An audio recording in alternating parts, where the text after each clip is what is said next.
Hi friends. Remember a couple weeks ago when I talked with you about the beginning of gratitude and how that first step was noticing, recognizing the goodness around us?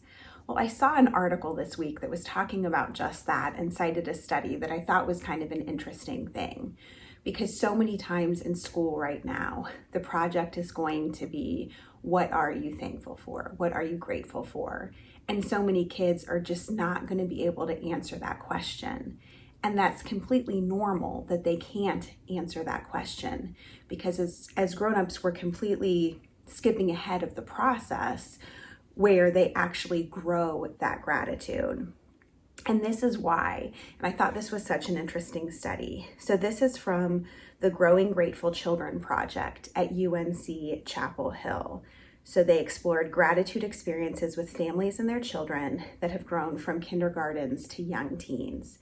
And again, they cited that gratitude is a 4-step process.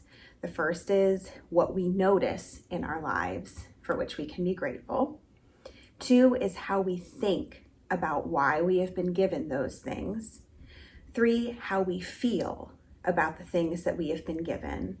And 4, what do we do to express that appreciation?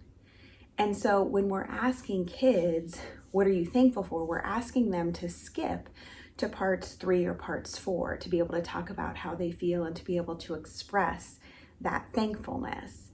And that's not natural. We need to start with step 1 with them. That's how they learn to grow that gratitude. And so the first thing is to start noticing good things together.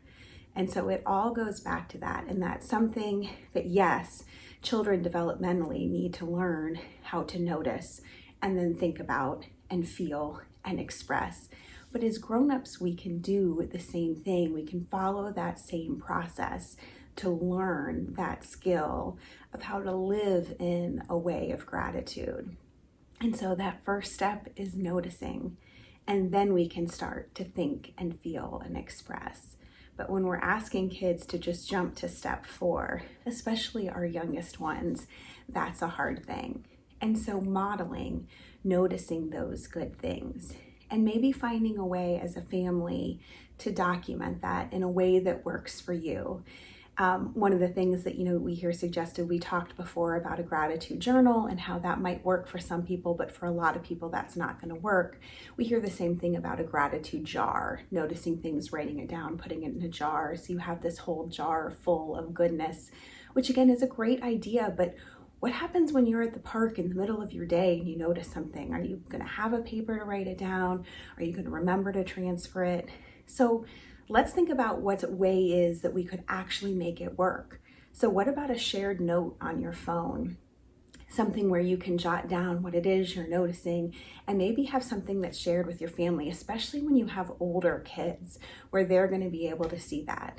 And you're going to be able to give them that little nudge of, wow, mom noticed something, or they might ask you about it later, or they're teenagers, they're probably not going to, but you can maybe remember to bring it up later. Having that way to start by noticing and then moving through and growing our gratitude. I wish you a wonderful Thanksgiving week. I pray that you stay safe and feel yourself surrounded in love, whether you are with family, with friends, or even if you are not. You are beloved of the Holy One always, and I'm grateful for you. Have a good week, friends.